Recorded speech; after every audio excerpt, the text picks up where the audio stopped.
Rádio Universidade.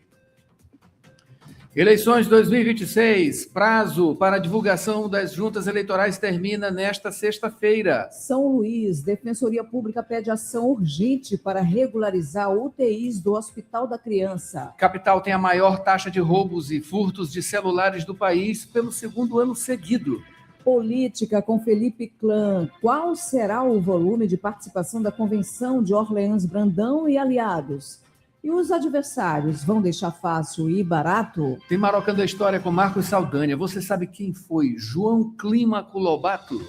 No esporte, São Luís deve sediar 6 jogos dos 8 times no Campeonato Maranhense 2027.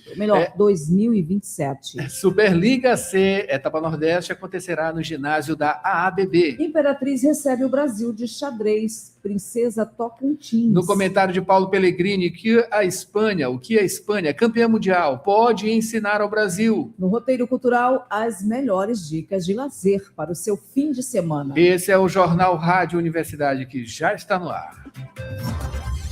Jornal Rádio Universidade. Com Adalberto Júnior e Mayra Nogueira. Bom dia a todos, bom dia Mayra Nogueira. Bom dia Adalberto Júnior, bom dia ouvintes que acompanham agora o Jornal Rádio Universidade. É isso aí, Mayra, hoje, sexta-feira, finalmente, sextou, Mayra Nogueira, dia 24 de julho de 2026, hoje, Dia Internacional da Tequila, tudo a ver com sextou, hein? É. Dia Internacional do Autocuidado, né? E também, Dia Nacional do Suinocultor. E Dia do Calouro. A Universidade FM alcança mais de 30 municípios maranhenses e o mundo através da internet. Acesse www.universidadefm.ufma.br. Baixe o nosso app oficial. Participe pelo WhatsApp 992 17 26 47. Estamos no Instagram, Twitter e Facebook. Acompanhe também nos compiladores de rádios e plataformas de áudio, Spotify, Deezer, Amazon Music e Apple Podcasts. Universidade FM. O mundo se move sempre mais na 106,9. Sempre mais aqui na 106. 7 horas 14 minutos. Mayra, vamos aos destaques dos principais impressos locais. Manchetes do dia.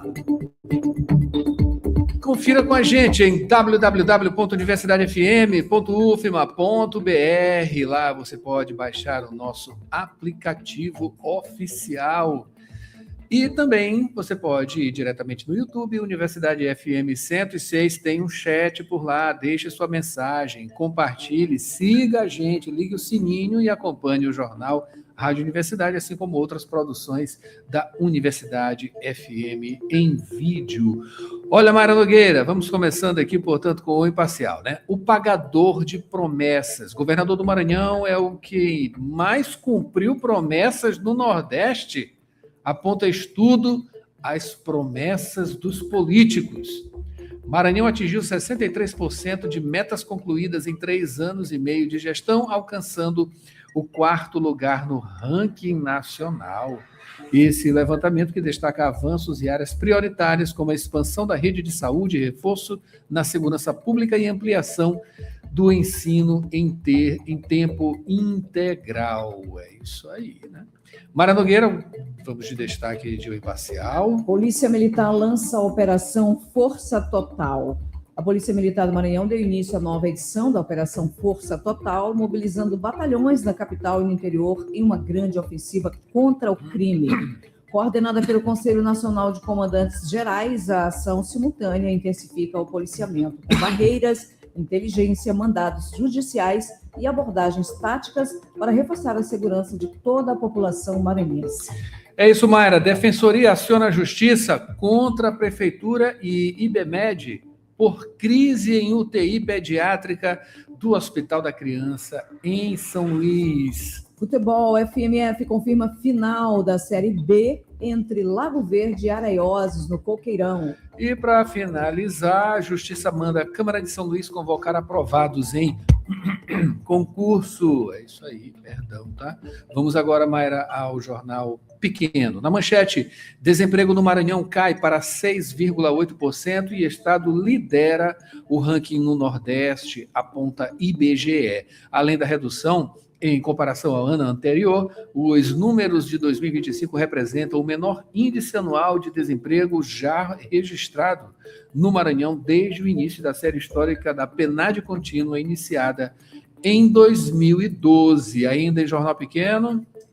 O governo do Maranhão foi o que mais cumpriu promessas de campanha no Nordeste, o quarto do Brasil. Equipe de Flávio Bolsonaro intensifica diálogo com o mercado para reduzir resistência à candidatura. DPE aciona a Justiça e pede intervenção urgente nas UTIs pediátricas do Hospital da Criança de São Luís. Borges vem daqui a pouquinho com essa informação também, tá? Enquanto isso, decisão do STF expõe país dividido e reforça a polarização política, que na verdade é um engodo, né? Não existe polarização política. Um lado é democrático, o outro é antidemocrático e prega, entre outras coisas, golpe militar, né? É muito simples isso. E André Mendonça autoriza inquérito da Polícia Federal sobre financiamento do filme Dark Horse. Esses são os destaques dos principais impressos da capital maranhense na manhã desta sexta-feira. Daqui a pouquinho, Mayra tem destaques da internet e dos portais. Quer fazer uma graduação sem sair de casa? A Faculdade Laboro tem a solução para você. Com o poder do EAD, você estuda de onde estiver, com aulas ao vivo, interação com professores e a mesma qualidade de ensino que você já conhece. Matrículas abertas para recursos humanos, administração, pedagogia, gestão pública e serviço social. É flexibilidade para a sua rotina sem abrir mão do seu futuro. Garanta a sua vaga agora mesmo. Acesse laboro.edu.br ou fale pelo WhatsApp 98933001491. Faculdade Laboro, a distância que te aproxima do seu futuro.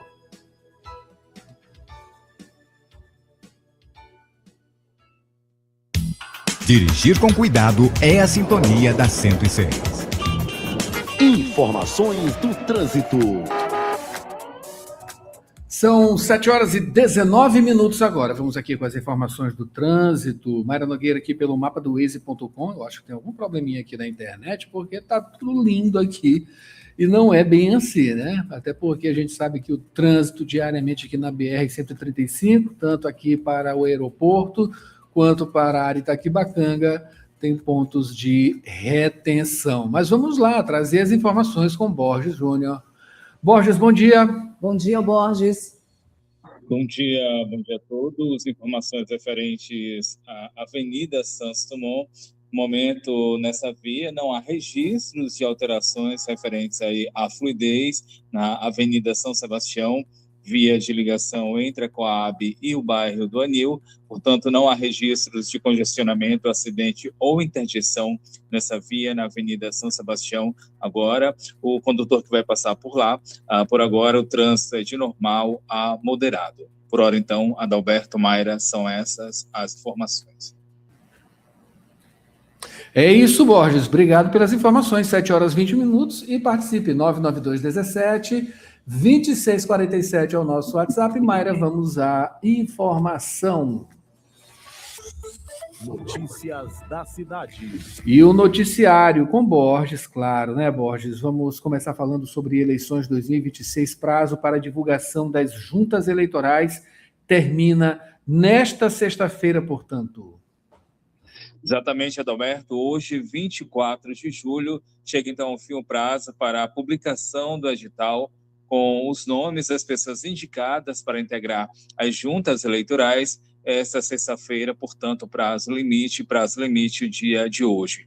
As juntas vão ser responsáveis por atuar no primeiro turno e, se necessário, também no segundo turno das eleições, depois da publicação do edital. Partidos políticos e federações vão ter 3 dias para apresentar impugnações às indicações, isso caso considerem necessário. O procedimento está previsto no parágrafo 2º do artigo 36 do Código Eleitoral. A divulgação dos nomes faz parte do calendário oficial da Justiça Eleitoral para a organização do processo eleitoral. Portanto, então, hoje, 24 de julho, chegando ao fim o prazo para a publicação, para a divulgação aí das juntas eleitorais, terminando no dia de hoje. Adalberto, Mayra.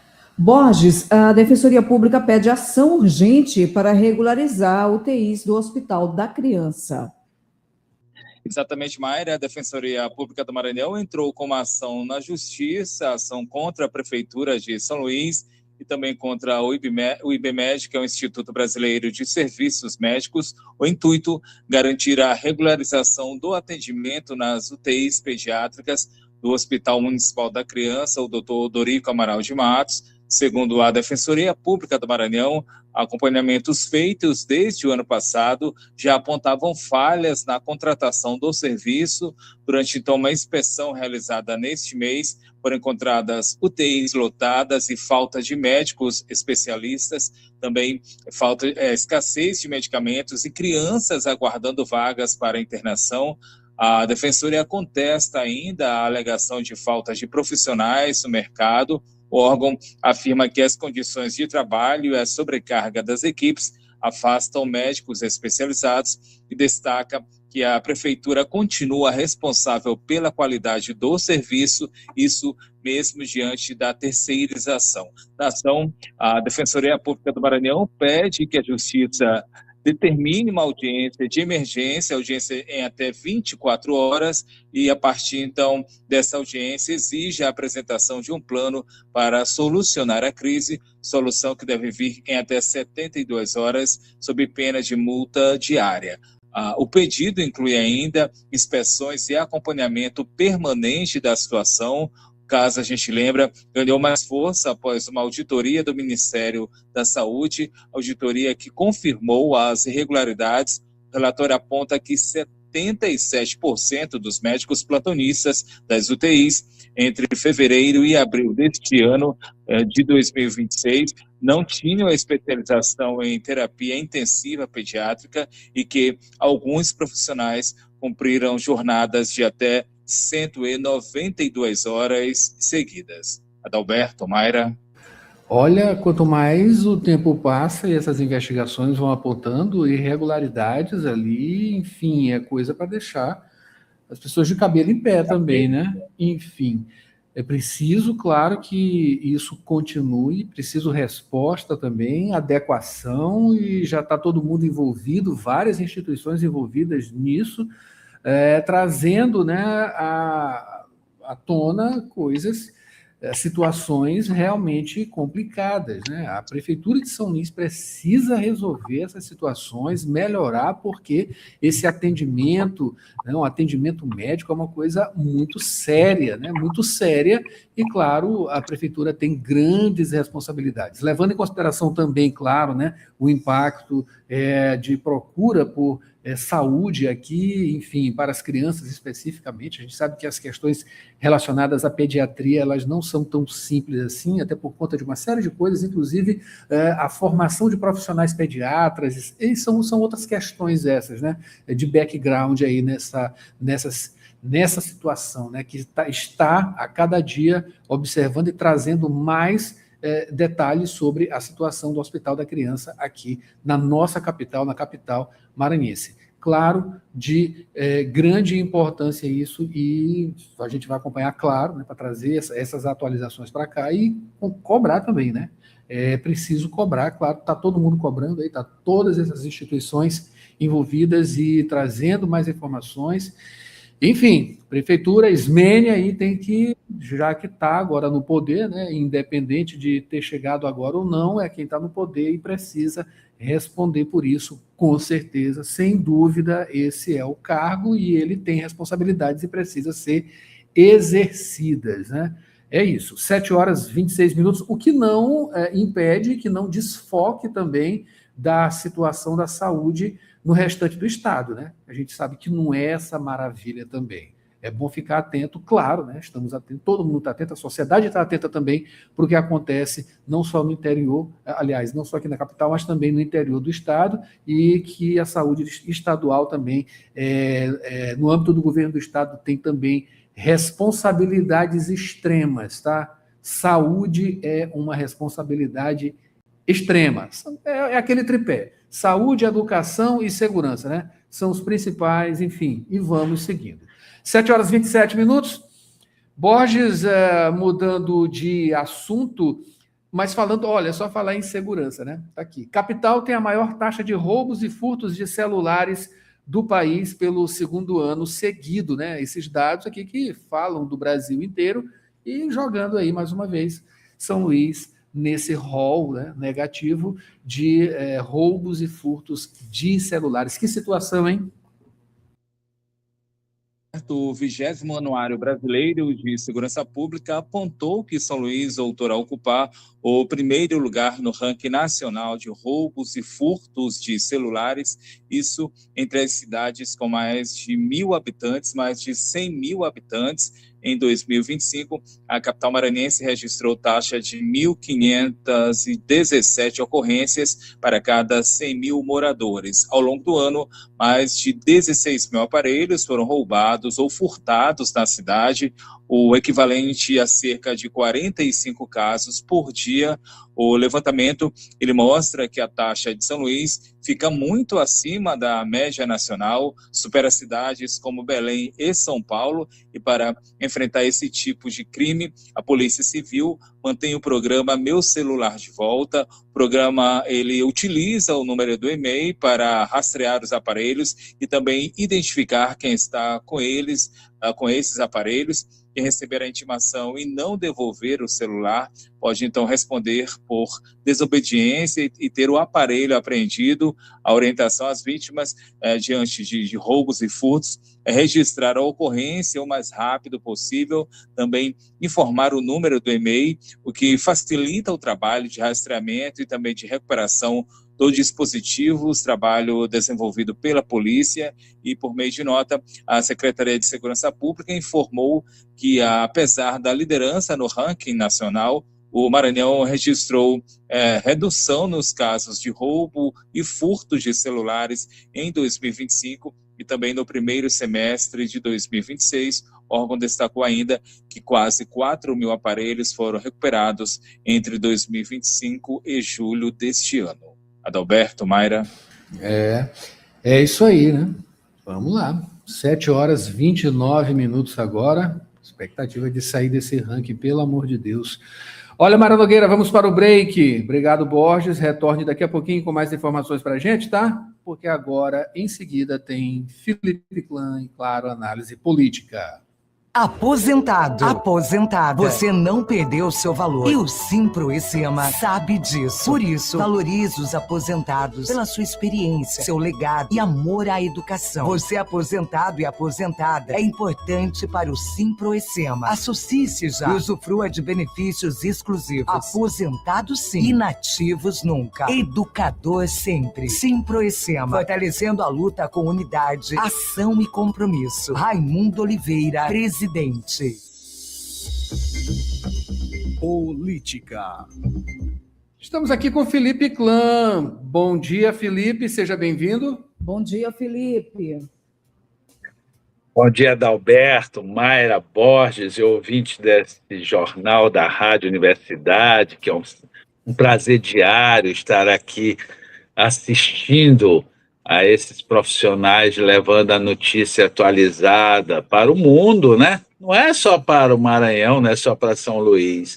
Olha, eu gostaria eu vou até procurar esse anuário aí, porque eu preciso fazer esse cálculo, se é proporcional, porque dizer que São Luís está em primeiro lugar em roubo de celular pode até ser, né? Mas, pelo amor de Deus, São Paulo, a cada segundo, uma pessoa é assaltada e é levada o celular, né?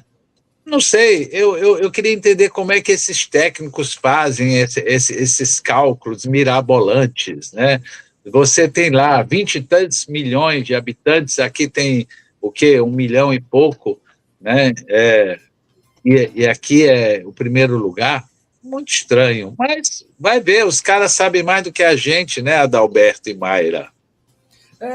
A questão das pesquisas, né, elas trazem números, e números exigem, né, parâmetros. São esses parâmetros também que a gente tem que analisar, não são só os números aparentes ali, enfim, a fórmula, essas metodologias, melhor dizendo, né, elas devem ser analisadas com certeza junto com os números, né, claro.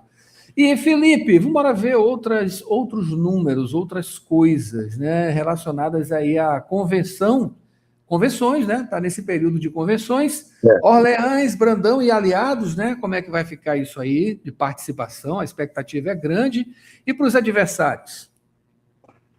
Olha, vamos lá. Na segunda-feira, nós podemos dar uma ideia do volume, né, que vai ser esta convenção. O que eu estou sabendo é que o Maranhão inteiro vai estar ali no nosso antigo Bacanga, que agora tem um monte de nome, Papódromo, João Paulo II, tem de tudo que você pode escolher. Mas nós somos da época do velho Bacanga, né, do aterro do Bacanga. A verdade é essa. E aí nós vamos ter uma ideia, né, se vai ser triplicado daquele encontro que teve do MDB no Multicenter Sebrae, que foi um negócio enlouquecedor, parou a cidade, né? Ninguém ia, ninguém vinha, quem chegou, chegou, quem não chegou, só a pé mesmo e andando muito.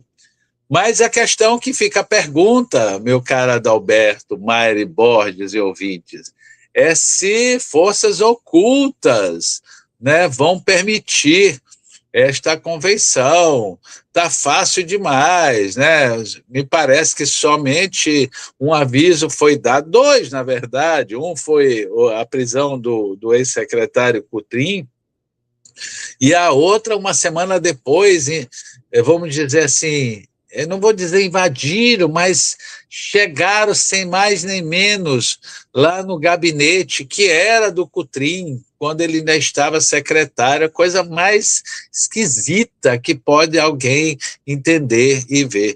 Mas eles devem estar procurando alguma prova, né, para embasar essas loucuras que nós estamos assistindo por uma questão, será policial ou eleitoral, meu caro Adalberto? Vamos saber. Olha, Felipe Camarão e Elisiane Gama, né, ganhando projeção aí com vídeo com o presidente Lula. Qual é a relação que a gente deve levar em consideração também em relação ao STF e o pleito desse ano? Olha, tem 2 coisas que é importante, né, entender. O Felipe e a Elisiane dependem do Lula, né? Não é nem do PT, porque o PT não está com eles, a verdade é essa. Tem uma parte do PT que está com eles, mas eles não são orgânicos do PT, né? Mas uma coisa interessante, né? O olhar apaixonado de Elisiane e Felipe pelo Lula, né? Olha, linda aquela cena. E aí foi gravado mais um vídeo, foi novamente confirmado que são pré-candidatos, né? A pergunta que fica é o seguinte: o Lula, que nunca elegeu um senador, e muito menos um governador no Maranhão, elegeu ele, volto a repetir. Quem quiser, conteste, e a gente aqui traz os dados. Mas eu fico me perguntando, será que o Lula está agradando o PT do Maranhão? Será que o Lula não está agradando as forças do Supremo Tribunal Federal para manter eles enquadrando e asfixiando o adversário Bolsonaro agora nesta eleição? Essa é uma boa pergunta que nós temos que ter uma resposta, pelo menos viável. Lúcida em campanha não existe, meu caro Adalberto. Felipe, quando todos estavam esperando aí pesquisa pró-Braide, chegou Orleans, né, disparado. Como é que vai ser a próxima? Tu já sabe, não sabe? Conta pra gente aí. Eu sabia que tu ia me gozar, né? Tu, Mayra e Borges devem estar rolando de rir, porque essa semana mesmo eu botei, né, que a última pesquisa foi Orleans, e a próxima, com certeza, seria a Braide. Olha, quebraram a perna do analista, né?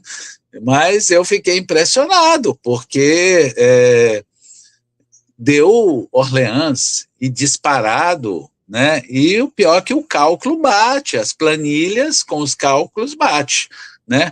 Resta entender quais foram as regiões que eles foram, né? Resta entender se o efeito Edivaldo Holanda já está nessa pesquisa e, principalmente, se o pula cerca do prefeito de Imperatriz, né, foi dado como uma rejeição ao Braide.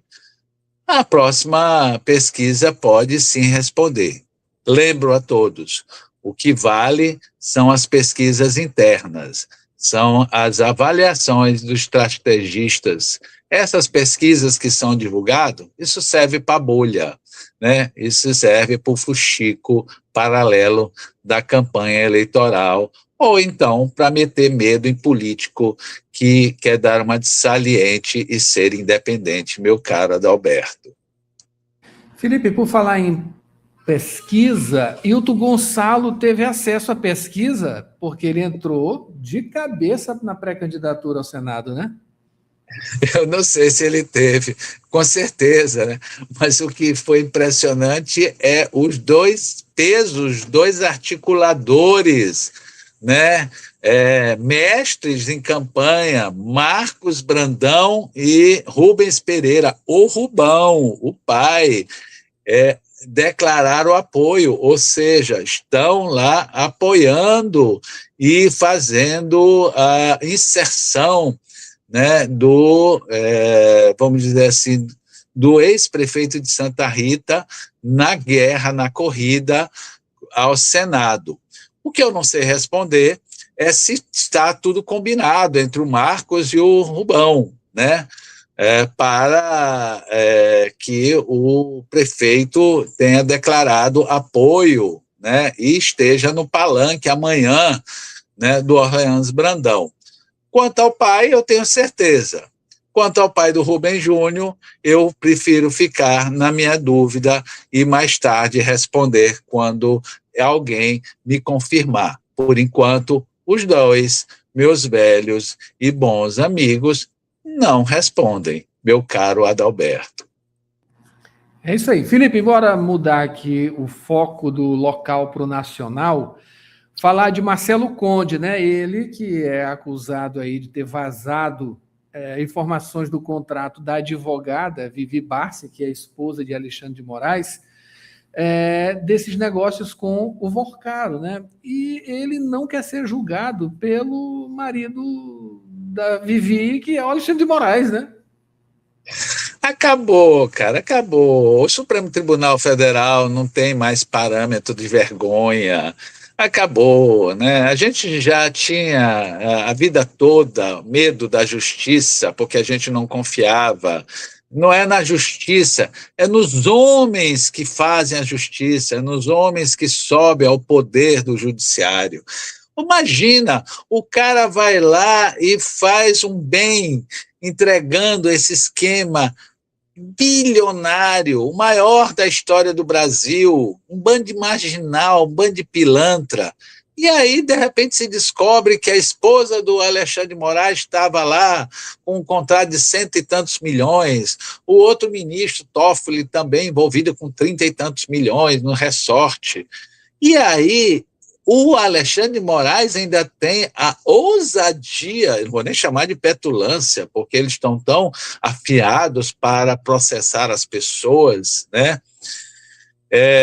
Que é melhor a gente se conter. Mas é de ficar assustado, é uma indignação nacional com o Supremo Tribunal Federal. Perdão, senhores, acabou. Não tem mais como dizer que o Supremo Tribunal Federal é independente, principalmente se esse Alexandre de Moraes não se dar por impedido. Ou o presidente do Supremo chame ele na catraca, meu caro Adalberto. Felipe, falar agora de Duarte Júnior e olha, a Rosiana saiu espantando um monte de gente, né? Será que ele ficou susto também? Duarte? Olha, Rosinha, eu não sei se ela chegou como Rosinha com espinhos ou como a velha guerreira, né? Rapaz, eu vou te dizer uma coisa, eu já nem prefiro mais nem anunciar o que esse rapaz quer ser. Cada hora ele é uma coisa, né? Poucos dias atrás, nós já estávamos dizendo que ele foi para Belo Horizonte, né? Ele botou que ele foi chamado. A direção estadual aqui do Avante disse que não, que ele pagou a sua própria passagem e foi lá pedir para a direção nacional para ele ser pré-candidato. Aí vem Rosiana, o fenômeno, e tira primeiro Pedro Lucas, né? E agora acabou para o menino. Eu espero que ele consiga se salvar como deputado federal, né? Mas uma coisa é verdade, o Pedro Lucas foi muito esperto, ele não deixou o seu eleitor, né, se confundir. Agora, será que o eleitor do Duarte tem certeza do que ele quer ser? Será que quando chegar lá na urna ele não vai procurar o Duarte lá como senador da República? É brincadeira, né? As pessoas precisam botar o pé no chão e precisam ter consciência do que podem e o que não podem. O delírio do poder é assustador, meu caro Adalberto, Mayra, Borges e ouvintes da nossa Rádio Universidade. Felipe, vamos ver os delírios do fim de semana e segunda-feira a gente espera você aqui com um resumão do que rolou nesses 2 dias importantes, né? Sábado e domingo, claro, né? Muita coisa acontece no final de semana e a gente vai saber aqui na segunda-feira de manhã cedinho no Jornal Rádio Universidade. Com certeza aqui com você no comentário de política. Felipe, um bom dia e um ótimo fim de semana. Para todos nós. Para todos nós. Mayra Nogueira, vamos aqui para uma dica saudável. Daqui a pouquinho a gente volta com mais Jornal Rádio Universidade. Não sai daí, tem muita informação, tem muita análise também. Olha, tem Marocando da História, tem roteiro cultural. Olha, tanta coisa. Fica aqui, a gente volta já já.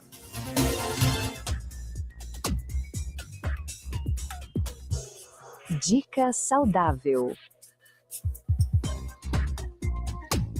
A prática do yoga é uma atividade que une movimentos, respiração e concentração, contribuindo para a saúde física e mental. Além de fortalecer o corpo e melhorar a flexibilidade, ajuda a reduzir o estresse, a ansiedade e a tensão do dia a dia, favorecendo o equilíbrio entre corpo e mente.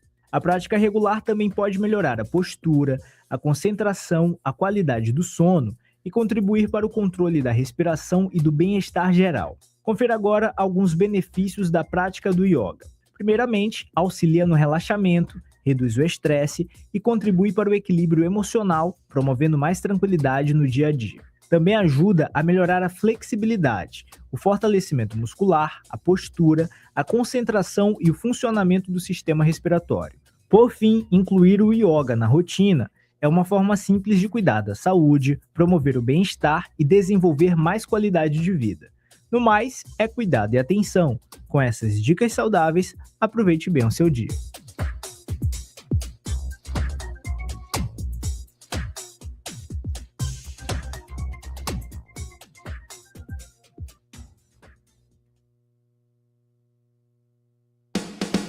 Quer fazer uma graduação sem sair de casa? A Faculdade Laboro tem a solução para você. Com o poder do EAD, você estuda de onde estiver, com aulas ao vivo, interação com professores e a mesma qualidade de ensino que você já conhece. Matrículas abertas para recursos humanos, administração, pedagogia, gestão pública e serviço social. É flexibilidade para a sua rotina sem abrir mão do seu futuro.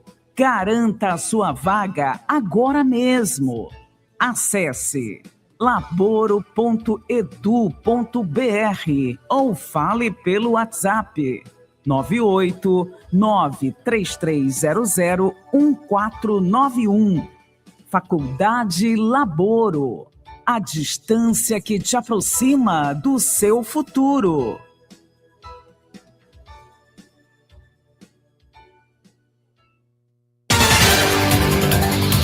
7h46, de volta com o Jornal Rádio Universidade, aqui com você, com a informação e também Borges Júnior chegando, não é isso, Borges? Tem informação, claro, e vamos lá para Matarroma, Borges, olha, falar de Justiça Federal, né? Condenando o ex-secretário de Saúde por fraude em dados do Sistema Único de Saúde. Como foi isso, Borges? Adalberto, a Justiça Federal condenou o ex-secretário de Saúde de Matarroma a condenação por improbidade administrativa. A decisão ela atende um pedido do Ministério Público Federal. O órgão apontou fraudes em registros de atendimentos no sistema do SUS, Sistema Único de Saúde, fraudes para garantir o recebimento irregular de recursos destinados à reabilitação de pacientes com sequelas da Covid-19.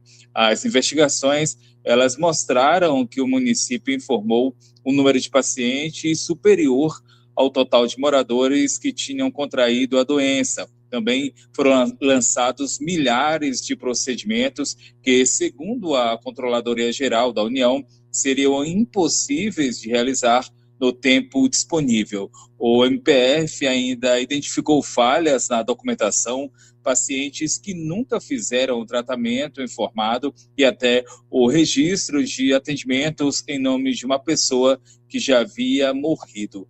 Depoimentos de fisioterapeutas também reforçam as suspeitas de irregularidades. A Justiça, então, considerou que o secretário tinha participação direta no envio dos arquivos com as informações ao sistema. O caso, ele faz parte de uma investigação mais ampla, investigação que apura fraudes em repasses federais para municípios maranhenses e que já resultou no bloqueio de recursos públicos e também na abertura de inquéritos policiais. Adalberto, Mayra. Faltando 11 minutos para as 8, Borges, agora vamos para o Ceará, trazendo as informações sobre os maranhenses que foram resgatados após uma denúncia de condições precárias em uma obra no Ceará. Mayra, 15 trabalhadores maranhenses da construção civil foram resgatados de Maranguape, região metropolitana de Fortaleza, Ceará. Resgate após denúncias de que eles viviam em condições precárias. O grupo estava há cerca de 20 dias sem receber salários e, segundo o sindicato da categoria, os trabalhadores foram atraídos por uma proposta de emprego. Junto a essa proposta, havia a promessa de moradia e também de pagamento, mas eles encontraram uma casa vazia, sem água encanada, sem estrutura básica e com falta de alimentação. Alguns também relataram ameaças. Após então o resgate, as vítimas elas foram levadas à delegacia para registrar a ocorrência.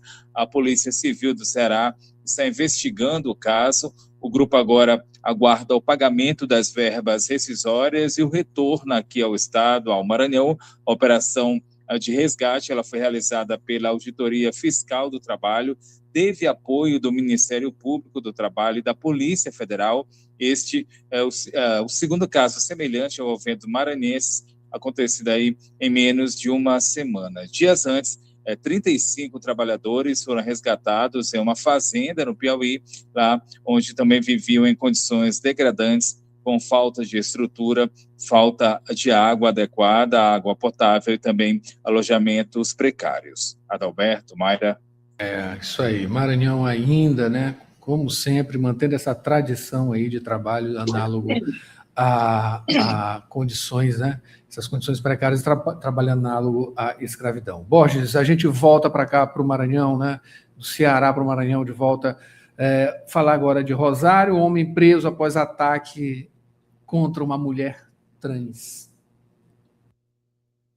Um fato acontecido, Adalberto, no dia de ontem, prisão nessa quinta-feira, foi efetuada pela Polícia Civil, prendeu esse homem suspeito de tentar matar uma mulher trans, caso acontecido no município de Rosário, que fica a cerca de 69 quilômetros aqui de São Luís. Crime aconteceu no último domingo, foi na Praça da Matriz, no centro daquela cidade, e de acordo com as investigações, a vítima ela foi surpreendida pelo suspeito que quebrou uma garrafa de cerveja, e esse mesmo homem, então, usou o objeto para golpeá-la na cabeça e também no rosto. As agressões elas só foram interrompidas, só terminaram quando uma pessoa que passava pelo local interveio diante dessa situação. A mulher ela sofreu diversos ferimentos e foi socorrida para atendimento médico. O estado dela de saúde não foi atualizado.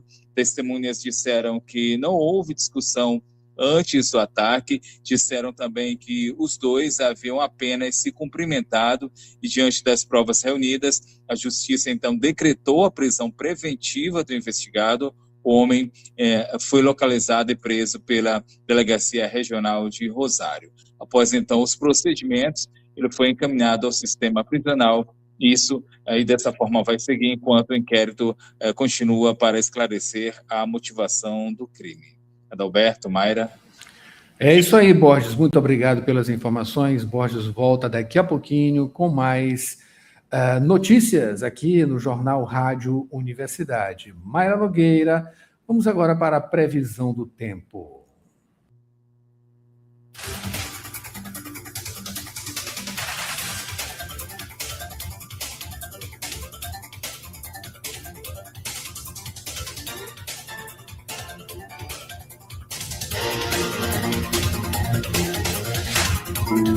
Previsão do tempo e tábua de maré.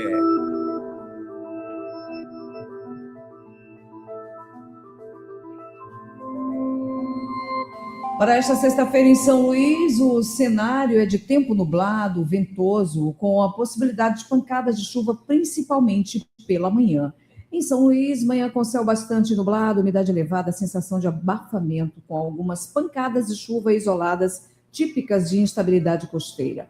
À tarde, mantém-se nublado, com poucas aberturas de sol, vento moderado a forte, ajudando a reduzir um pouco a sensação de calor, com a chance menor de chuva rápida.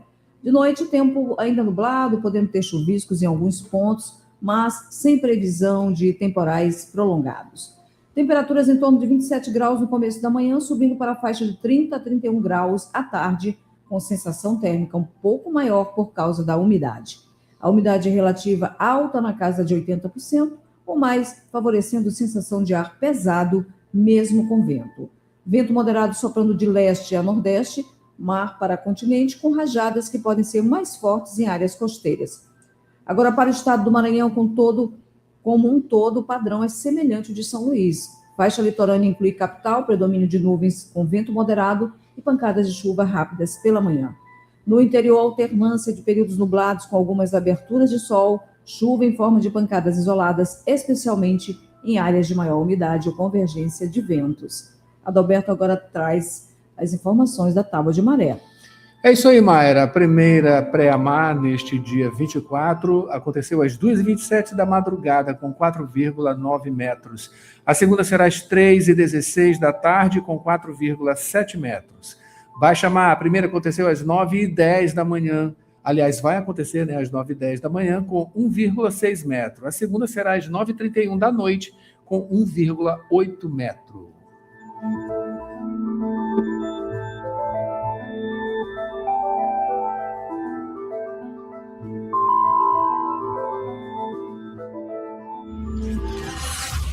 Notícias do Brasil.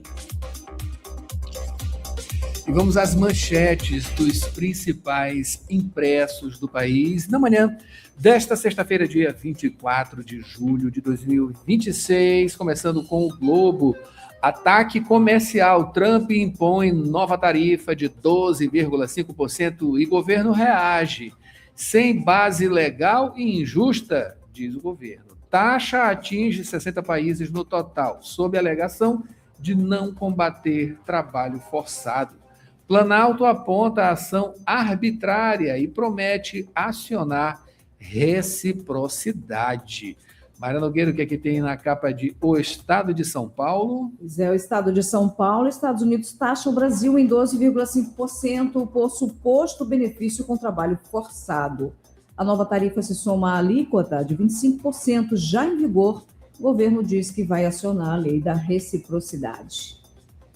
É isso aí. Agora vamos à manchete, né, do jornal Folha de São Paulo. Gestão Trump cita trabalho forçado e impõe nova taxa de 12,5% ao Brasil. País integra grupo de 60 economias atingidas. Taxa deve se somar aos 25% já em vigor. Mayra, o que tem mais de destaque aí em Folha de São Paulo?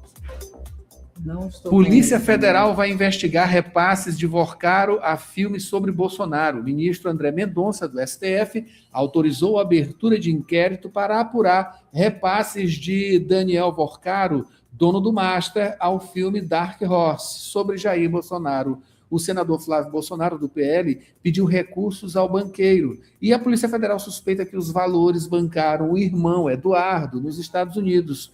O pré-candidato negou irregularidades. É isso aí, esses são os destaques dos principais impressos do país na manhã desta sexta-feira. Mayra Nogueira, vamos dar uma pausa rapidinho, tem Rádio Ciência agora, a gente volta daqui a pouquinho com mais Jornal Rádio Universidade e, claro, notícias da manhã aqui na Universidade FM. A gente volta já.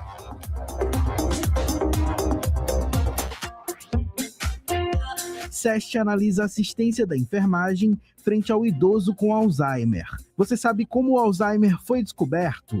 Eu sou Pedro Batista e já está no ar mais uma edição do Rádio Ciência.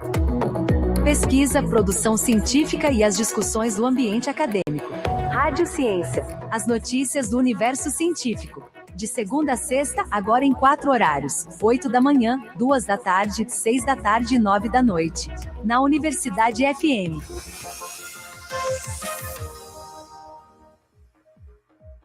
SEST analisa assistência da enfermagem frente ao idoso com Alzheimer.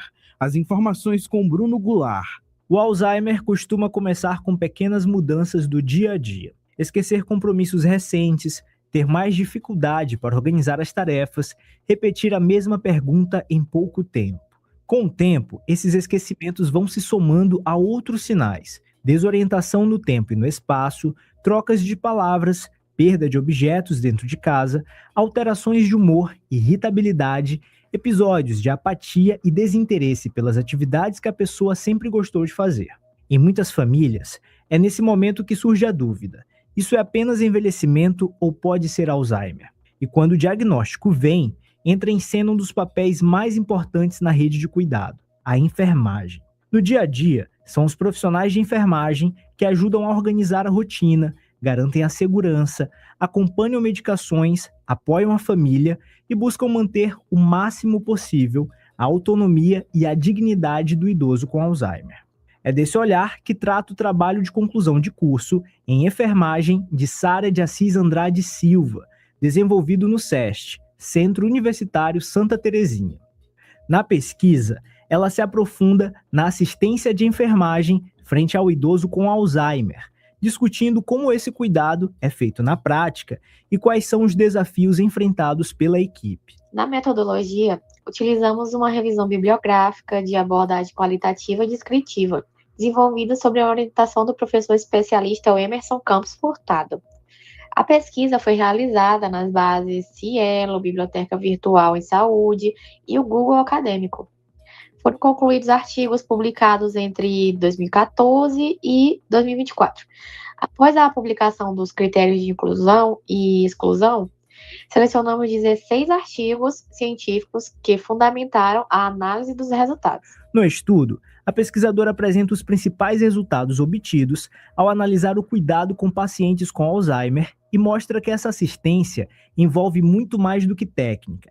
Passa pela relação com a família, pelo apoio emocional, pela organização do ambiente domiciliar e pela construção de estratégias para manter o idoso seguro, bem cuidado e respeitado em sua história de vida.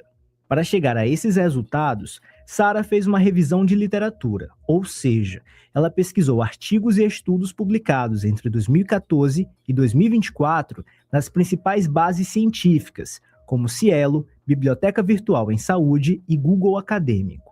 A partir dessa leitura aprofundada, a pesquisadora discutiu o papel do enfermeiro na avaliação integral do paciente, na elaboração do plano de cuidados, na orientação sobre medicamentos, higiene, alimentação, segurança no ambiente e na criação de grupos de apoio para familiares e cuidadores. A pesquisadora explica como foi o processo da pesquisa, os passos que seguiu para entender esse cenário de cuidado e construir as análises apresentadas no estudo. Nós descobrimos que o enfermeiro desempenha um papel fundamental na assistência ao paciente com Alzheimer, oferecendo cuidados individualizados, educação em saúde e apoio aos familiares e cuidadores. Também identificamos desafios importantes como a necessidade de maior capacitação profissional, a sobrecarga dos cuidadores e mais investimento na área da saúde. Esses achados reforçam a importância de uma assistência humanizada e baseada em evidências científicas. Nas considerações finais, ela destaca que o Alzheimer não atinge apenas o cérebro do idoso, muda rotinas, reorganiza famílias, testa limites emocionais de quem cuida e exige empatia, paciência e escuta atenta dos profissionais de saúde. Ela fala sobre o que a motivou a pesquisar esse tema. A escolha do meu tema surgiu a partir de uma experiência muito pessoal e marcante na minha vida. O meu avô foi diagnosticado com a doença de Alzheimer. E acompanhar de perto a evolução da doença, como os desafios, enfrentados pela família e por ele, me despertou uma curiosidade, desejo de compreender melhor essa condição. Vivenciar essa realidade me fez perceber a importância de uma assistência de enfermagem qualificada e humanizada e baseada em evidências científicas. Além de representar um desafio acadêmico, esse trabalho também é uma forma de homenagear o meu avô, transformando essa experiência que eu tive em conhecimento que possa contribuir para a melhoria do cuidado prestado aos pacientes com essa condição e oferecer mais apoio às suas famílias e os cuidadores também. A homenagem para o avô da pesquisadora, Arlindo Andrade da Silva, traz importantes reflexões e contribuições para o campo, sobre a necessidade de apoio à família, a importância de um cuidado contínuo e humanizado e sobre o compromisso em defender a dignidade de quem, aos poucos, vai perdendo as memórias, mas não perde seu valor como pessoa. O trabalho foi orientado pelo professor especialista Emerson Campos Furtado, do curso de enfermagem do SESC, com colaboração de Pedro Batista, Bruno Goulart, Jornalismo Universidade FM, fonte confiável de informação para mais de 80% do público na pesquisa exata. Tome ciência. E o Alzheimer? Você sabe como foi descoberto? Tudo aconteceu em 1901, quando os caminhos do neuropsiquiatra Alois Alzheimer e a dona de casa alemã de 51 anos, August Detter, se cruzaram. O neuropsiquiatra tinha diante de si um caso nunca visto antes em uma paciente com menos de 70 anos. Perda de memória e compreensão, afasia, desorientação acentuada e acentuada incapacidade psicossocial eram alguns dos sintomas detectados por ele. Após a morte da paciente, o psiquiatra estudou cada parte do cérebro dela e encontrou um córtex atrofiado, ou seja, a região responsável pela memória, fala e outras funções havia encolhido.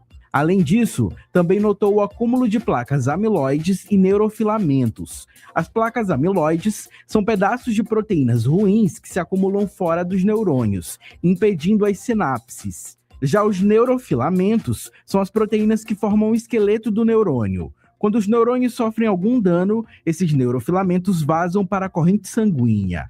Os resultados desse estudo foram apresentados em uma conferência internacional e a doença passou a ser chamada de Alzheimer. Você sabia?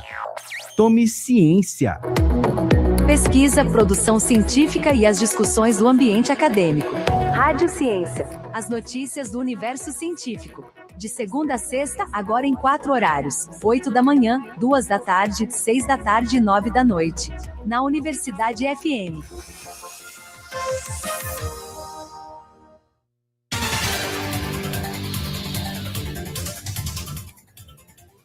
Oito horas e 6 minutos agora, de volta, Mayra Nogueira, com o Jornal Rádio Universidade. A gente volta aqui a ter o contato agora aqui com Borges Júnior. Borges, vamos continuar falando sobre violência, infelizmente, tá? A gente está indo agora para Timon, para falar sobre o acusado de estupro de vulnerável que foi preso.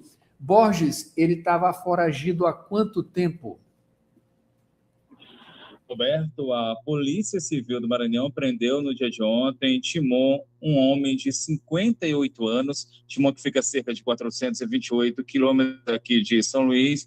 Esse homem, ele é investigado, Adalberto, por estupro de vulnerável. A prisão faz parte da Operação Mulher Segura e, de acordo com as investigações, o crime aconteceu em 2018. A vítima era enteada do suspeito, tinha apenas 4 anos de idade na época dos fatos, na época do crime. A mãe da criança, então, procurou a Delegacia Especial da Mulher e registrou a denúncia. O inquérito ele foi iniciado, mas o investigado ele fugiu e permaneceu dessa forma durante esse período.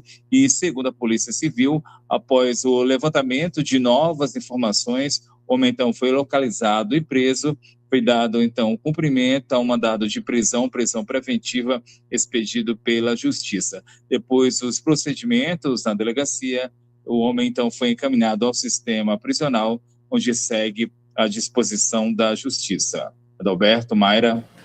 Pois é, Borges, falando aqui com o Adalberto, exatamente, nós estamos aí praticamente faltando só, acho que uns dias para o próximo mês, que é o mês Agosto Lilás, que é o mês de conscientização pelo fim da violência contra a mulher. E quando se fala de violência contra a mulher, independe de cor, de raça, de idade, é a mulher sendo agredida, sendo molestada, sendo estuprada, e são situações de várias formas que acontecem. Então, fica aqui mais uma vez o nosso alerta. Você que está aí, sabe de algum tipo de violência, seja qualquer tipo de violência contra uma mulher, lembre-se, ligue para o 190, a Polícia Militar. Também você pode fazer uma denúncia anônima pelo 180, que é a Central de Atendimento à Mulher, 24 horas, sigiloso e gratuito. E é isso, o silêncio, ele protege o agressor. Fique sabendo disso, porque às vezes você sabe, fica calado, não denuncia. Então, através de uma denúncia, essa pessoa foi presa, né? Está tendo... ele é um suspeito, né? Mas ele já está acusado. Na verdade, ele é um acusado, mas foi preso. Por quê? Porque alguém denunciou. Então, é importante fazer a denúncia. Mayra, Adalberto, observar aqui também, Adalberto, Mayra, que esses números para denúncia também alcançam as mulheres trans, como é que foi violentada. Sim. A situação que trouxemos na participação anterior. As mulheres trans também podem ser feitas denúncias nesse sentido a partir desses números que Mayra está trazendo, né, Mayra? Isso, como eu falei, né, qualquer tipo de situação em que uma mulher é agredida, independente de gênero, de cor, de raça, tem que ser denunciado, e é isso. Lembramos que agosto é o mês de prevenção, de conscientização pelo fim da violência contra a mulher. Agosto Lilás, está chegando aí. É isso aí. 8 horas 9 minutos, continuando aqui no noticiário, Borges, falar agora, na verdade, Mayra, né? A polícia prende suspeito de participação em ataque a tiros contra estudante, também lá em Timon, né? Isso, Adalberto, a Polícia Civil prendeu um homem de 42 anos, suspeito de participar da tentativa de homicídio contra um adolescente. Fato acontecido em frente à Escola Estadual Jacira, no bairro São Benedito, em Timon, que a 428 quilômetros aqui da capital. A companheira dele também é investigada pelo caso. Esse crime ele aconteceu no dia 16 de junho e, segundo as investigações, o casal ele teria chegado ao local em uma motocicleta e o adolescente foi atingido por 3 disparos. A ação ela foi registrada por câmeras de segurança que instaladas ali naquela região, e de acordo com a polícia, os dois são pais de um aluno da escola. A principal linha de investigação, ela aponta que o ataque ele pode ter sido motivado por relatos de ameaças envolvendo o filho do casal, também por uma suposta rivalidade entre facções criminosas. Durante, então, as buscas, os policiais apreenderam 2 revólveres calibre 38 e também apreenderam munições, ainda roupas semelhantes às usadas no crime e uma motocicleta suspeita de ter sido utilizada durante a ação criminosa. Todo o material ele vai passar por perícia. O homem já tem antecedente por porte ilegal de arma de fogo. Após, então, a conclusão do inquérito, ele e a companheira podem ser indiciados por tentativa de homicídio. Adalberto, Mayra. Borges, falando agora de uma notícia aí maravilhosa aí sobre o esporte, né? São Luís, ou melhor, a UFMA, né? Ela está recebendo aí os Jogos Abertos de Capoeiragem neste final de semana agora. Conta mais pra gente. Mayra, a UFMA, a Universidade Federal do Maranhão, vai receber neste sábado e domingo a 2ª edição dos Jogos Abertos de Capoeiragem. A programação ela acontece no auditório central do campus São Luís, aqui a Avenida dos Portugueses. Vai reunir atletas, mestres e participantes, praticantes de diferentes grupos do estado. Essa iniciativa ela é promovida pela Escola Campo de Mandinga Capoeira, tem apoio da Federação Maranhense de Capoeira e também do grupo de pesquisa, o C3PR, também do curso de Educação Física aqui da UFMA, da Universidade Federal do Maranhão. Esse evento ele vai ter competições, também rodas de capoeira e momentos de integração. Nesta edição, Mayra, Adalberto, os atletas também vão receber premiação em dinheiro, uma forma de incentivo à participação. No sábado, as atividades elas começam às 7 da manhã, com credenciamento, congresso técnicos, disputas e também entrega das premiações. E no domingo, a programação ela vai contar com roda dos campeões e ainda uma confraternização, encontro que vai acontecer na praia, encerrando então o evento. Outras informações referentes à UFMA por meio do site portalpadrão.ufma.br. Adalberto, Mayra.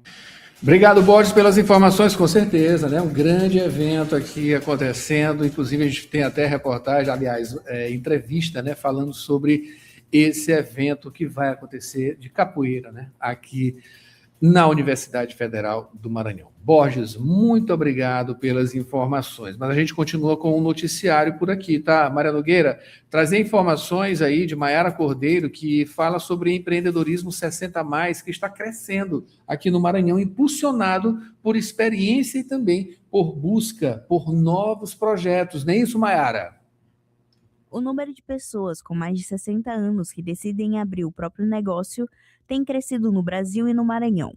O aumento da expectativa de vida, as mudanças no mercado de trabalho e o desejo de continuar ativo têm levado cada vez mais idosos a empreender, não apenas por necessidade financeira, mas também para colocar em prática projetos pessoais, aproveitar oportunidades de mercado e, em alguns casos, desenvolver negócios ligados à sustentabilidade. No Maranhão, dados da Receita Federal e do IBGE, Instituto Brasileiro de Geografia e Estatística, apontam que o Estado possui 40.774 sócios de empresas formais e ativas com idade de 60 a 68 anos. Cerca de 88% atuam em pequenos negócios, sendo 61,8% homens e 38% mulheres. Atualmente, o Brasil reúne cerca de 4,5 milhões de empreendedores com mais de 60 anos, número que cresceu quase 60% na última década. Além da experiência profissional, esse público se destaca pela ampla rede de relacionamentos, conhecimento técnico e capacidade de identificar oportunidades de mercado. O empreendedorismo voltado à população com mais de 60 anos também será tema da Feira Empreendedor 2026, que vai ser realizada de 14 a 16 de agosto no Multicenter Negócios e Eventos em São Luís. Um dos destaques da programação é a realização da Futuridade, projeto que busca promover debates, capacitações e conexões sobre empreendedorismo na maturidade. O evento está marcado para o dia 16 de agosto e vai reunir especialistas, empreendedores e instituições para discutir desafios e oportunidades desse público. Com redação de Elis Rodrigues, Maiara Cordeiro, jornalismo, Universidade FM, fonte confiável de informação para mais de 80% do público na pesquisa exata. Muito obrigado, Maiara, pelas informações. Olha, em seguida, depois do break, rapidinho, tá? A gente vem com Marcos Saldanha e, claro, Marocando a História. Não sai daí. Ei, já pensou em cuidar da sua saúde dançando? Na Movidência a gente mexe o corpo, solta a mente e ainda se diverte de verdade. Vem sentir a energia do forró, da seresta, do balé, do fit dance, do estileto e outros ritmos. É muito mais que dança, é qualidade de vida. Bora? Mais informações no nosso perfil no Instagram, @ed.movidence.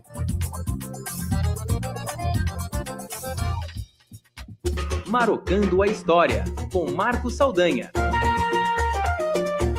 8 horas, 17 minutos, agora estamos com Marcos Saldanha. Olha só, Marcos Saldanha, feliz aniversário, né? Foi ontem, demos aqui, não sei se você estava ouvindo, né? Mas fizemos aqui a maior presença aqui, desejando, claro, muita saúde agora aqui, mesmo que no remoto, né?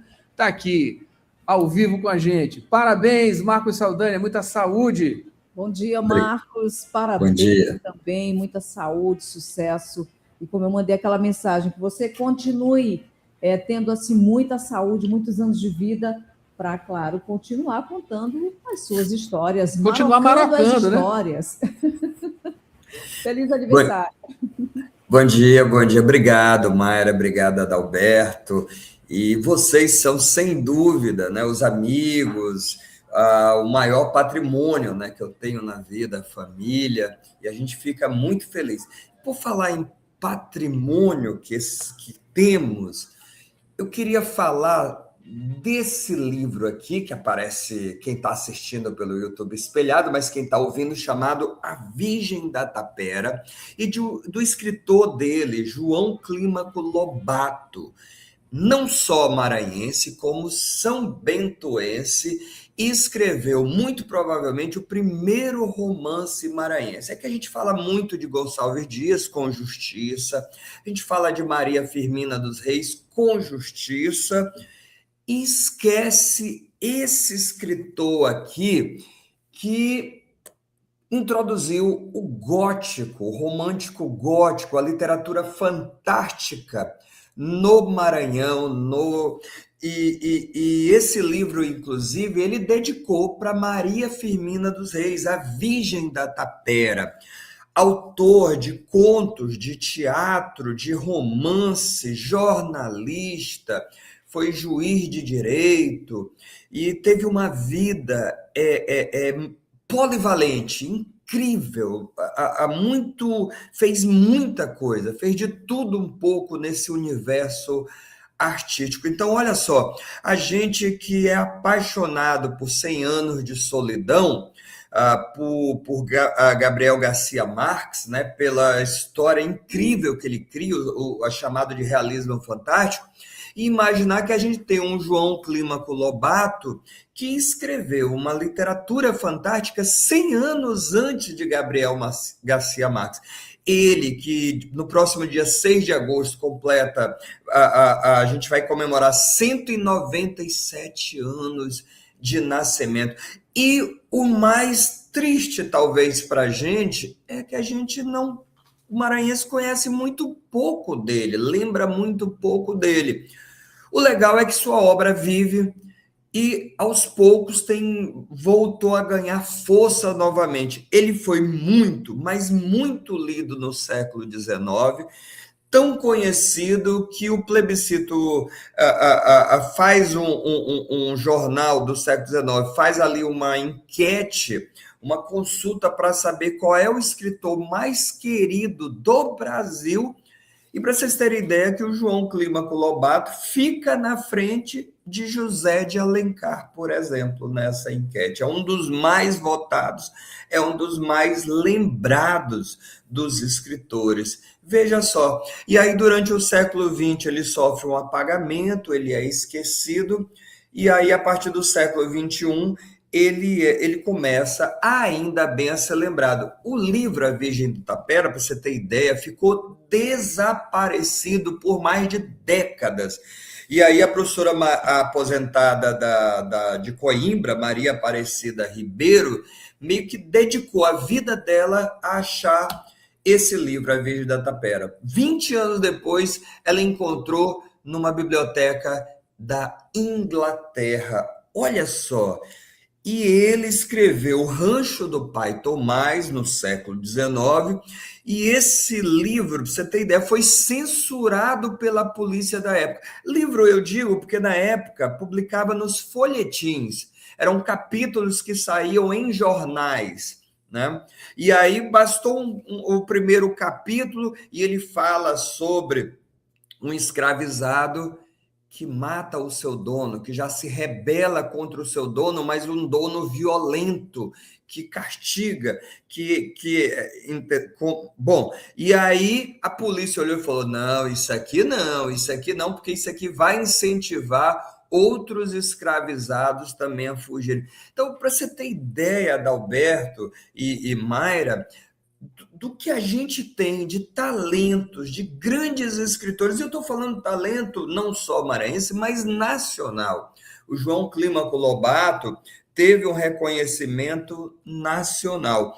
E aí, a professora Maria Aparecida acha A Virgem da Tapera, o Henrique Borralho coordena essa edição. O Grupo Gelma, que é o grupo que eu faço parte, de estudos maranhenses, literatura maranhense, também conseguiu republicar uma outra obra dele, que é O Diabo, e também colocou à disposição, está na internet, você pode baixar de forma gratuita, A Vela de Cera. Por outro lado, A Vela de Cera, sempre muito comum na literatura dele, para você ter ideia, enquanto os escritores, você pegar, por exemplo, o Gonçalves Dias ali em 1820, está no romantismo mais nacionalista e indianista, o João Clímaco Lobato, ele está usando e abusando, no bom sentido, de elementos sobrenaturais. Só para você ter ideia, A Vela de Cera, você tem a Guilhermina, que mora num casarão, na Paraíba, ali, né, o cenário, e filha, mora só ela e o pai, Prael, um holandês, nesse casarão. E aí eles não saem de casa, não têm contato com ninguém, até que ela conhece, né, um rapaz, ela observa um rapaz chamado Augusto, se apaixona por esse rapaz, enfim. E aí o pai consente o relacionamento, não demora muito, é abatido sobre a cidade uma doença, o pai do rapaz morre e pouco tempo depois o rapaz morre. Só que antes eles tinham feito um pacto, aquele pacto de amor eterno, que se um morresse, né, viria buscar o outro, né? Então daí essa história vai se desenrolando e aí o que acontece? A gente não sabe. Desapareceu, não tem fim. O livro, a história, o conto, na verdade, né, publicado também em cabeça, some, desaparece. Olha só, tão fantástico quanto a história, o sobrenatural, o mal que se abate, o pacto de amor e morte, a obra não termina, a obra não tem fim. Então, assim, muito curioso essa coisa a gente tem um escritor maranhense que escreve o sobrenatural, que escreve a morte, o pacto de amores, né, e morte, e a gente não conhece. A gente não conhece esse que foi um grande escritor do século XIX. Olha só que coisa, né? Que coisa. Olha, Marcos, você fala, a gente viaja, né? Viaja, claro. Ainda bem que tem ele para a gente fazer essas viagens, né, Adalberto? Claro, é uma E coisa... marocar de uma forma bem intensa, porque ele foi longe. É uma coisa fantástica. E nessa viagem eu me lembrei aqui do próprio Josué Montello, né? Que em viagens pelo exterior, né? Ele assumiu vários cargos, né? Inclusive indo para outros países. E numa dessas viagens ele encontra justamente uma obra do Astolfo Marques, que também é uma figura aqui que não, assim, a coisa se perdeu um pouquinho, né? E eu estou puxando isso justamente para falar da importância dessa documentação, né? Quer dizer, escritores, grandes escritores, a gente sempre teve, né?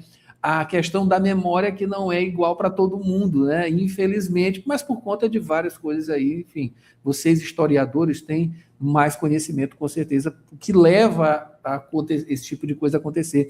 E o Astolfo Marques é considerado um dos primeiros aí, escritores e pessoas, né, negro que ele era negro e fez parte da academia, mas era um cara muito preocupado com as questões culturais da nossa cidade, daqui de São Luís, e foi uma das primeiras pessoas a documentar essas expressões culturais do povo, né, na sua literatura, e quem fez o resgate disso foi o Josué Montello, porque encontrou essa obra no exterior, enfim, e trouxe ali, puxou o fio. Inclusive, Marcos, foi através de você que eu conheci também, né? Você entrevistou um autor que fez uma pesquisa sobre o Astolfo Marques, que é uma figura aqui de uma expansão literária gigantesca e que documentou essas expressões culturais. Olha a importância, né, Marcos? Tu fala disso o tempo todo, né? Da importância de profissionais, de pessoas que são atentas, né? Não precisam ser profissionais da história ou da literatura, mas pessoas que estão atentas, né? E como isso é um diferencial, né? Pegou uma obra, guardou e trouxe para a nossa memória e eternizando também, né? E a contribuição do Marcos é fundamental, né? Porque esse resgate que ele faz aí com nomes que muita gente nem sabe se algum dia existiu. E com ele a gente sabe da existência exatamente desses grandes nomes da nossa cultura, da cultura brasileira de uma forma geral. Eu acho que o grande segredo, tenho certeza, é o amor pela memória, é o amor pela nossa cultura. E porque quando a gente ama e gosta, a gente tende a conhecer. Eu mesmo, e eu digo isso porque, assim, quanta coisa eu sou ignorante, eu ignoro, no sentido de que eu desconheço, muita coisa. Mas aí o segredo é esse, de você buscar, de você ter o interesse, de conversar, de garimpar, enfim, e as coisas elas estão por aí. Então, para a gente ter um patrimônio, a gente primeiro precisa conhecer. A gente só valoriza, a gente só preserva aquilo que a gente conhece. Esse é que é o segredo, a gente precisa conhecer. Então, a gente fala muito dos casarões, do patrimônio material, mas existe todo um patrimônio imaterial, um fazer, um saber. E existe um patrimônio também literário enorme. Então, claro que hoje a gente tem essa coisa assim, pelo menos do nome, Gonçalves Dias, não tem estranhamento. A gente, desde muito cedo, é convidado a falar de Gonçalves Dias. Mas precisamos lembrar que recentemente tivemos o bicentenário do Gonçalves Dias, que foi lembrado, foi destacado, mas eu acho que chegou muito pouco na vida das pessoas. Então, a gente precisa muito de ciclos formativos, porque se o Gonçalves Dias é lembrado, gigante, grande, mas por que o João Clímaco Lobato é desconhecido? Por que a Maria Firmina dos Reis estava apagada? E foi preciso o saudoso professor José Nascimento de Moraes Filho fazer um resgate inteiro para o Brasil hoje celebrar. E aí, quando a gente pensa nisso, é inevitável pensar e quanto outros escritores estão apagados e esquecidos. O próprio Astolfo Marx, o Matheus Gatto fez um trabalho maravilhoso de resgate dele, mas ainda não é lembrado. Trabalhou na biblioteca por muito tempo, também sofreu racismo, também teve um apagamento, e a gente conhece pouco dele, conhece pouco da obra dele, né? Então, muitos outros escritores, muitos outros fazedores de cultura, muitos outros nomes precisam ser celebrados.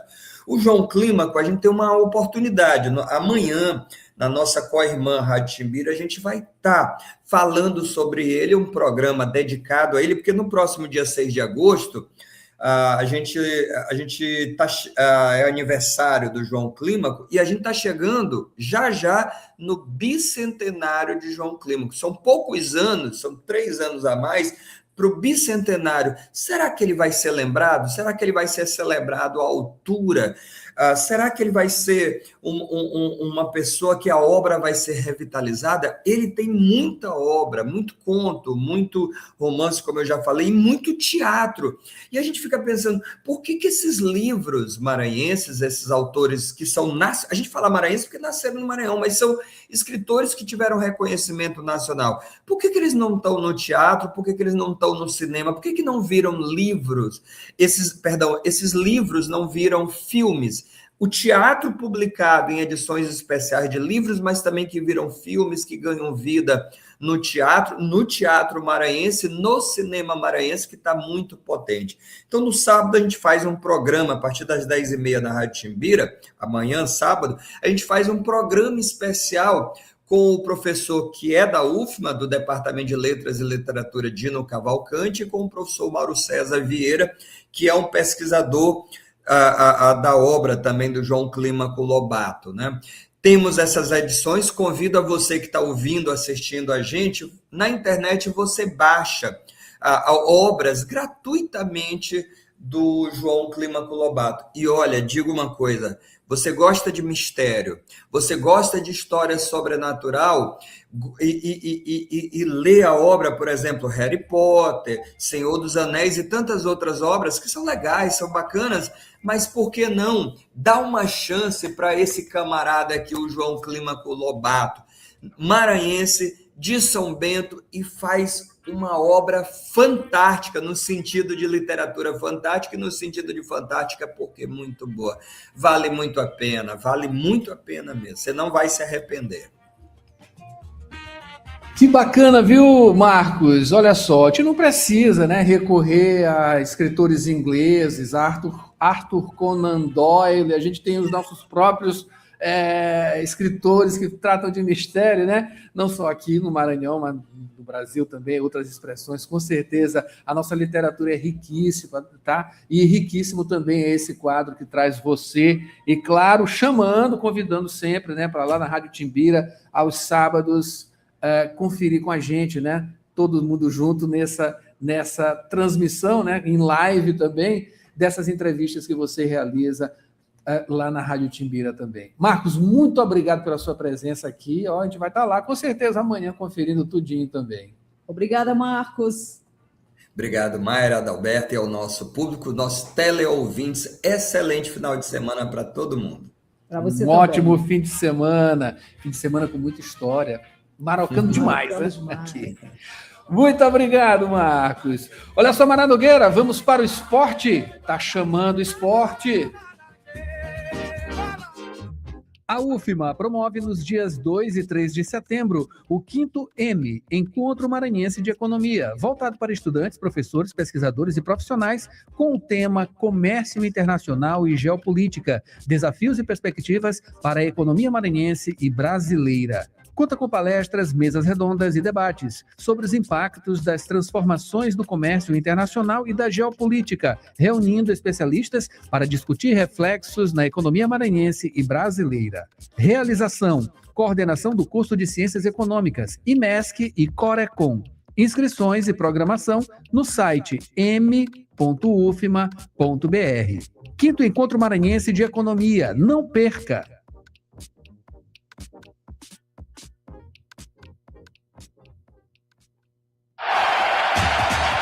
Praticar esportes é a sintonia da 106.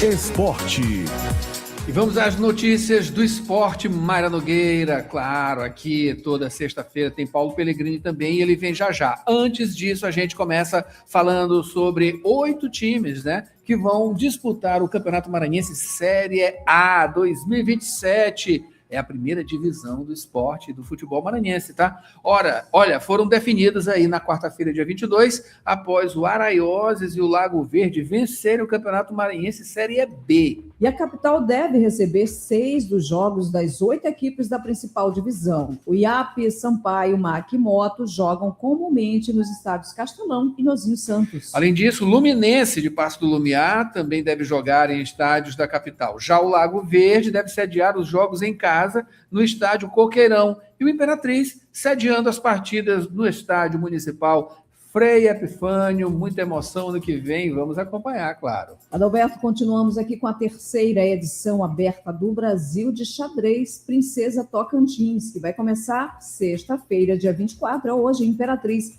a 626 quilômetros da capital. Mayra, esse evento que é organizado pela Federação Maranhense de Xadrez deve reunir 60 enxadristas de diversas regiões do país. A competição conta com as modalidades Blitz e Rápido, com distribuição de R$10 mil em prêmio, além de valer pontos para o ranking internacional da FIG, Federação Internacional de Xadrez. Além disso, vai ser como uma etapa classificatória, né, esse Campeonato Maranhense de Xadrez 2026. O árbitro do torneio é Igor Miranda de Macedo, conhecido por conduzir jogos dentro dos padrões técnicos da FID. É isso aí. Mayra, para finalizar aqui essa primeira parte do esporte, falar sobre São Luís, né, a capital maranhense, que vai sediar uma das fases da etapa Nordeste da Superliga C 2026 masculino, evento que começa na próxima segunda, dia 29, no ginásio da ABB, que fica aqui na Avenida dos Holandeses do Calhau. A etapa nacional, Adalberto, vai contar com 61 times de 22 estados na fase regional e 4 vagas por gênero para a próxima Superliga B.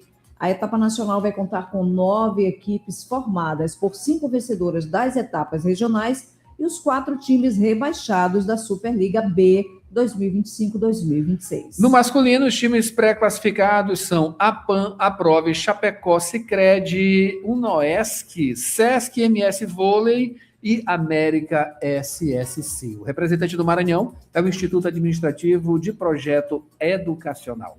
A primeira fase dessa etapa Nordeste encerra no dia 2 de agosto. E a redação é de Maiara Cordeiro. Tem mais esporte, Mayra Nogueira? Trazemos agora Paulo Pellegrini. O que a Espanha, campeã mundial, pode ensinar ao Brasil? Paulo. Bom dia, Adalberto. Bom dia, Mayra. Bom dia. O título mundial da Espanha popularizou a imagem da seleção espanhola como uma grande seleção.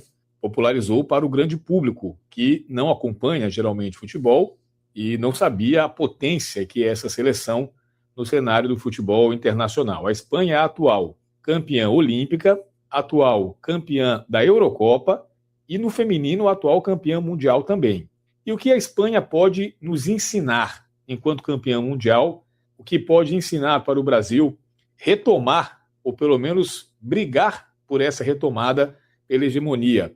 A gente pode dizer que na segunda metade do século XX, o Brasil foi o grande país do futebol mundial e que nesse século XXI, pelo menos de 2008 para cá, é a Espanha a seleção que mais se destaca. É a única, por exemplo, nesse século que tem 2 títulos mundiais. E é a única hoje também que tem um projeto estabelecido de futebol. Todas as demais seleções, inclusive as grandes, estão ou iniciando um projeto que possa vir a médio e longo prazo dar resultado, como é o caso da Inglaterra, ou tem uma geração de muitos talentos, mas que ainda não reverte para títulos o tamanho do futebol que pode apresentar, que é o caso da França, ou tem uma geração já em fim de linha, que precisa se reinventar para um próximo ciclo, como é o caso da Argentina. O Brasil, a Itália e a Alemanha não tem nem isso. Hoje são 3 seleções completamente perdidas na sua identidade de jogo, nos seus resultados, e, por que não dizer, na própria importância geral que tem no futebol. E a gente está falando exatamente das 3 maiores vencedoras de Copas. O Brasil com 5 títulos, a Alemanha com 4 e a Itália também com 4. O que a Espanha pode nos ensinar simplesmente é apostar em uma ideia, em uma filosofia. Essa filosofia do futebol espanhol, que é a da posse de bola a todo custo, ela é uma das formas de se vencer no futebol, não é a única. Mas quando é muito bem aplicada, talvez seja uma das únicas que se tornam imbatíveis. A outra seleção, o outro time, o oponente, não consegue suplantar, porque não consegue ter a bola. Esse é o primeiro aspecto. O segundo é que a Espanha ainda tem uma desvantagem, que o Brasil não tem, que é da unidade nacional consolidada. Ao contrário do que ocorre no Brasil, em que a gente é um país, apesar de diverso, mas único em sua identidade, no sentido de todos se sentirem brasileiros, do Oiapoque ao Chuí, a Espanha é formada por várias regiões autônomas, em que geralmente os seus habitantes se sentem pertencentes às suas regiões e não ao país como um todo. Ela percebeu que para disputar títulos em pé de igualdade com a Alemanha, Itália, França, Brasil e Argentina, ela tinha que se considerar um país único. O Brasil não tem esse problema, mas o Brasil tem o problema da formação de jogadores, tem o problema do estabelecimento de uma filosofia de jogo única, da base ao profissional, tem o problema da organização do calendário, tem o problema da instabilidade política na CBF e nas federações, e tem o problema de os clubes não conseguirem se organizar em ligas independentes, porque cada um só pensa em si. De todos eles, para mim, o mais grave é a formação de jogadores. Isso aqui é apenas uma hipótese, mas passa a impressão de que o garoto brasileiro hoje, ou a garota, não se interessam por futebol, não jogam futebol desde a infância. E também o caminho para ele chegar nesse universo é bem dificultado. Não se joga mais futebol na rua, não se joga mais futebol em praça, só se joga em escolinhas. Escolinhas são caras. Só aí já diminui bastante o universo de quem quer jogar bola conseguir chegar a um clube. Empresários se juntam a jogadores muito cedo e já começa um ciclo mercantilista cedo demais, que muitas vezes exclui o talento que não tem essa condição, que não tem dinheiro para participar dele. E na base, os técnicos gostam de jogadores que jogam pelas pontas ou de volante. Parece que ninguém quer mais ser lateral, zagueiro, centroavante e principalmente armador. Enfim, uma série de problemas que o futebol espanhol não tem, porque forma jogadores polivalentes dentro de uma filosofia de jogo e com a segurança de que vão conseguir subir degrau a degrau, do sub-15 até o profissional, tendo como mola mestra simplesmente o seu talento. Enfim, temos muito o que aprender com eles ainda, se quisermos voltar a ser protagonistas do futebol mundial. É isso, Adalberto, é isso, Mayra. Terça-feira estamos de volta com mais um Comentário Esportivo e amanhã, sábado, 11 da manhã, tem apito inicial 106. Até lá! Roteiro Cultural. As melhores dicas de lazer para o seu fim de semana. Olá, começa agora mais uma edição do Roteiro Cultural. E aqui você fica por dentro das melhores dicas de diversão para o seu fim de semana. Fique ligado. Por dentro, fique ligado. Por dentro, plugado, ligado. É isso aí, fique isso com a aí, gente. Porque tem cinema agora, não é isso, Mayra? Isso, começamos as estreias da semana com o filme Marsupilami, Confusão a Bordo. Um homem encarregado de entregar um pacote misterioso da América do Sul apenas para descobrir que está carregando um bebê de uma criatura estranha e inteligente, originária da selva do país fictício de Palómbia. Está em cartaz nos cinemas da cidade. Nossa Senhora! E também estreou, né, o suspense Águas Mortais, um grupo eclético de passageiros internacionais em um voo para Xangai é forçado a fazer um pouso de emergência em águas infestadas por tubarões. Também em cartaz nos cinemas da cidade. E ainda está em cartaz o filme A Odisseia. Após a Guerra de Troia, o veterano Odisseu enfrenta uma jornada cheia de percalços na volta para Ítaca, encontrando criaturas como o Ciclope, Polifemo, as sereias e a ninfa Calipso pelo caminho. Está em cartaz também nos cinemas da cidade. É isso aí, agora é pegar a pipoca e boa sessão. Vamos para sexta-feira, Mayra. Começando com Férias no Teatro Sesc, com espetáculos sobre azares futuros. Uma produção maranhense e cearense da Budejar Criações Artísticas, que retrata experiências da mulher no mundo contemporâneo. A indicação é 16 anos, ingressos no Simpla que começa às 7h no Teatro Sesc Napoleão Everton, no Jardim Renascença. É isso aí. E continuando com o espetáculo Bicho que Vira Gente, Gente que Vira Bicho, que é inspirado em contos e tradições orais. Esse espetáculo começa às 5h no Teatro Itapicuraíba, que fica aqui no Anjo da Guarda, área Itaquibacanga. Finalizando, tem a apresentação de Johnny Santos em De Folga do Plantão, modo teste. Promete muitas risadas e piadas sobre a vivência de Johnny na enfermagem como residente. A classificação é 16 anos. O espetáculo começa às 8h no SESI Casarão da Indústria, na Praça João Lisboa, Centro. Uma ótima pedida. Mayra Nogueira, começando aqui as dicas do sabadão. A gente inicia com Férias no Teatro Sesc, com a cena performance Entre Linhas, que é do coletivo Caluso. Essa história retrata diferentes camadas emocionais do luto e também reflete sobre saudade, memórias e conexão. Esse evento começa às 7h no Teatro Sesc Napoleão Everton, que fica no Jardim Renascença. Continuando com o especial Los Hermanos, da banda maranhense Ventura, em celebração a 17 anos de carreira, que promete muita diversão com os clássicos dos Los Hermanos. Esse show vai começar às 8h no Reviver Hostel, na Rua de Nazaré, Centro Histórico, não perca. Finalizando o sabadão com o show da cantora, compositora, trombonista argentina, que é radicada em Salvador, Bahia, Pali, que é um dos destaques do reggae latino-americano. Esse show começa às 9h no The Rock, lá na Rua Existente, bairro Coama. Domingo, Adalberto, aí as dicas de domingo, começando com K-pop, Day Arraiá, que vai contar com a exibição de clipes de K-pop, jogos random play, covers de grupos sul-coreanos e muito mais.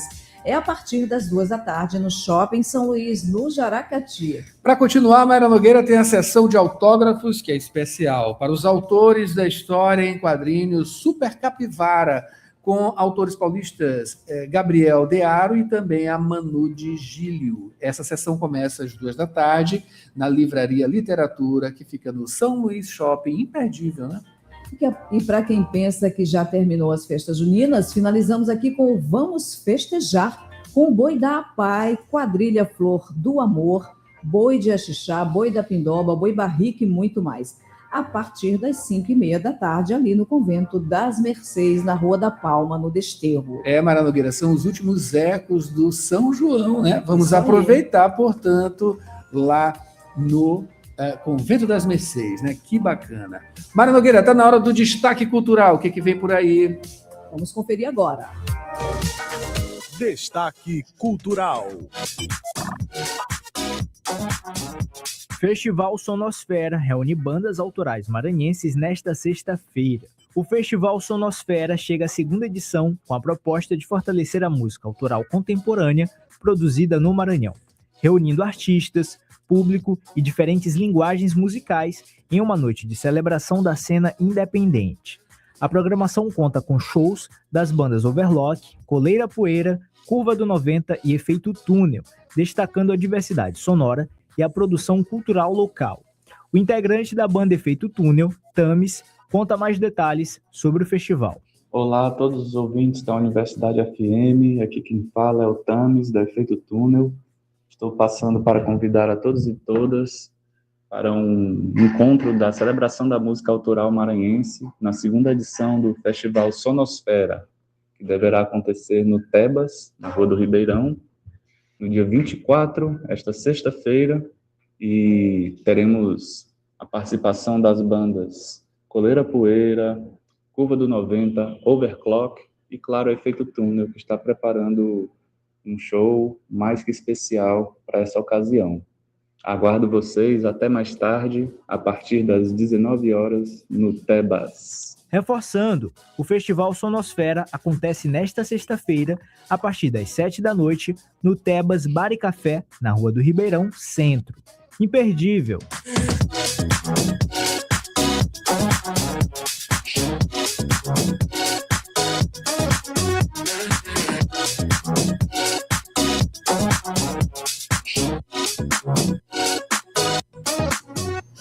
ficamos por aqui. Assim a gente finaliza o Jornal Rádio Universidade desta sexta-feira. A produção de hoje aqui do Roteiro Cultural é de Teófilo Moraes, Leandra Nogueira, Maiara Cordeiro, com a edição de Marcos Belfort. Aproveite as dicas e até segunda-feira, um ótimo final de semana. Mara Nogueira, aqui no final de semana com você. E claro, o que tem mais aí hoje? Pois é, hoje nós vamos colocar logo após o programa Rádio Ciência, tem aí o Avançar, programa da FSADU, o programa Fala Defensoria e, claro, Manhã 106, lembrando que além de música e informação, tem promoção para você. Muita promoção, são 40 anos de Rádio Universidade neste ano, né, de 2026. Que bacana. Mara Nogueira, a gente se encontra segunda-feira então, tá? Um ótimo fim de semana para você, para todos os nossos ouvintes e, claro, muita informação no Jornal Rádio Universidade. Pra Segunda a gente também. se encontra. Bom fim de semana, Adalberto, e eu estou já de volta.